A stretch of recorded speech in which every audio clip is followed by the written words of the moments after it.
A state-of-the-art British battleship, armed and resisting, was sunk in daylight by aircraft just days after arriving in the Pacific.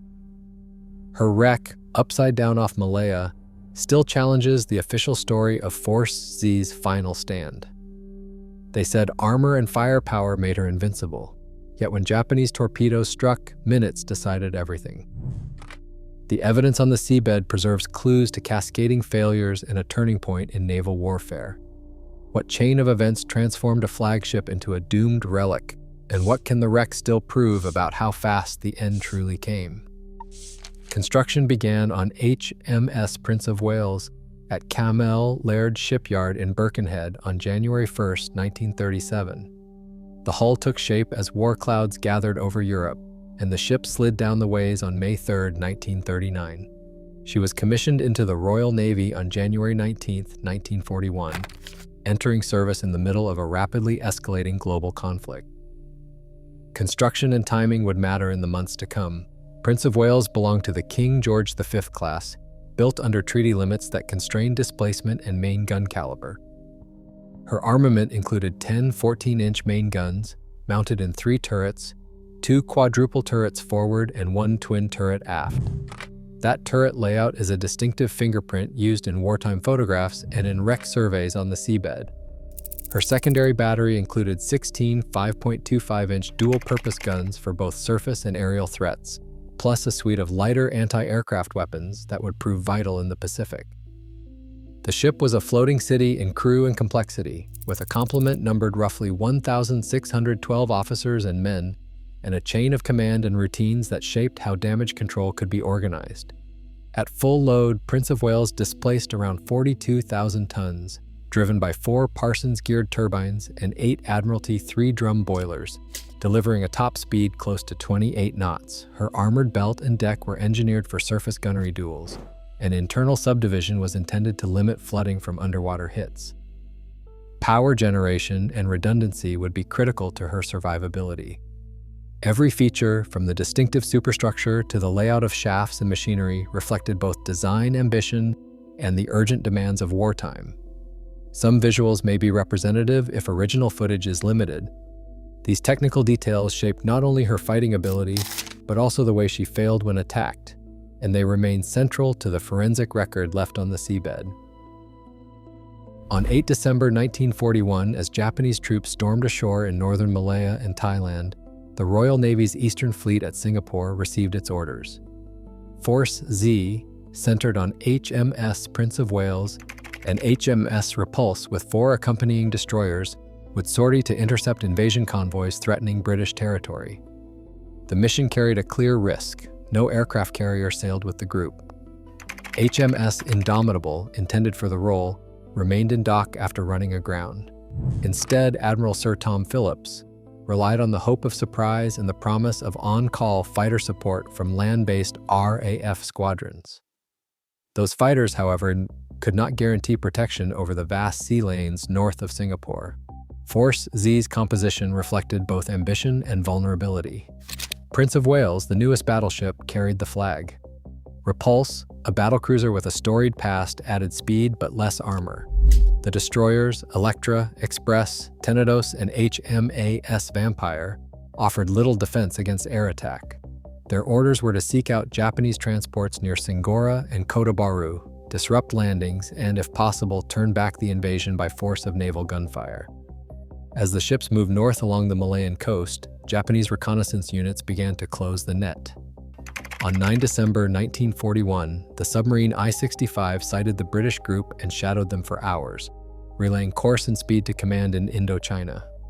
Later, Japanese aircraft picked up the trail, sending back position reports. The British ships maintained radio silence, hoping to avoid detection, but the enemy already had their bearings. By the morning of 10 December 1941, Force Z was steaming southeast, turning back toward Singapore after failing to find the main Japanese landing force. The sky above remained empty of RAF fighters. Japanese air groups, alerted by the submarine's reports and aerial sightings, were already airborne, closing in from bases in Saigon and southern Thailand. The next hours would test the Royal Navy's faith in battleship doctrine against the reality of modern air power. At 11 o'clock on December 10, 1941, the sky above the South China Sea filled with the sound of approaching engines. Mitsubishi G-3M Nell bombers from the Genzan Air Group appeared first, lining up for high-level bombing runs. Anti-aircraft crews on Prince of Wales manned their stations, guns tracking the bombers as they dropped their loads.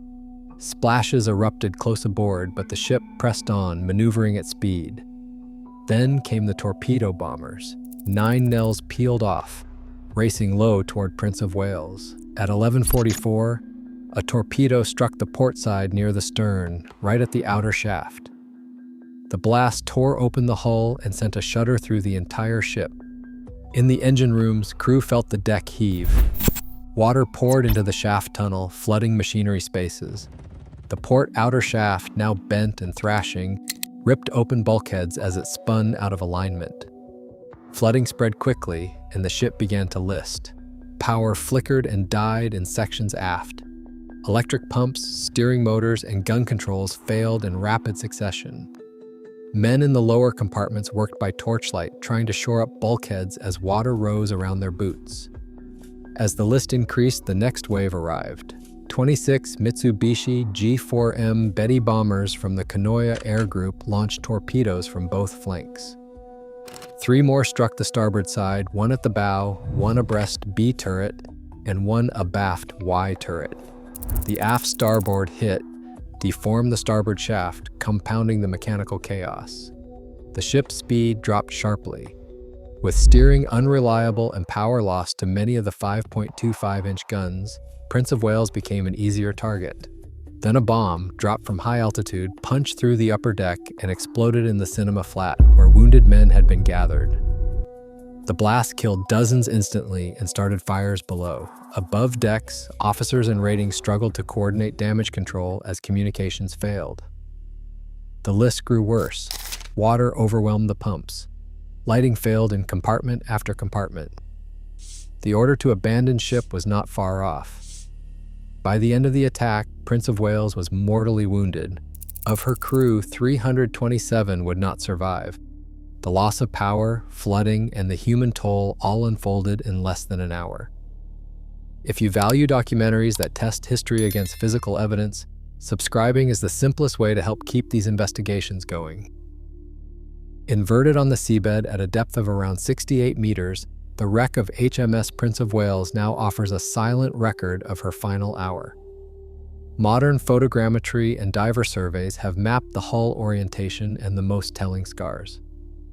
The largest breaches open along the starboard side, 1 near the bow, another amidships, and a 3rd further aft, each consistent with torpedo impacts described in battle reports from December 1941. The aft breach, just abaft the Y turret, is especially significant. Here the starboard shaft is visibly bent, its line twisted by the force of the explosion that crippled propulsion and helped doom the ship.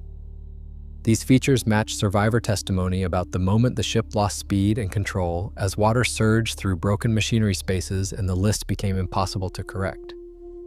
The hull itself is deformed by the violence of the capsize, with plating torn and frames buckled. Along the port quarter, the area around the outer shaft exit shows evidence of the initial fatal hit, a breach that allowed flooding to race forward and triggered cascading failures in electrical power and steering.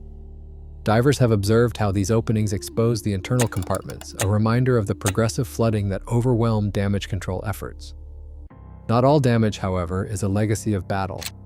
Recent surveys have documented scars from illegal salvage operations. Sections of hull plating have been cut away and non-ferrous metals stripped, leaving exposed ribs and jagged edges that were not present in earlier photographic records.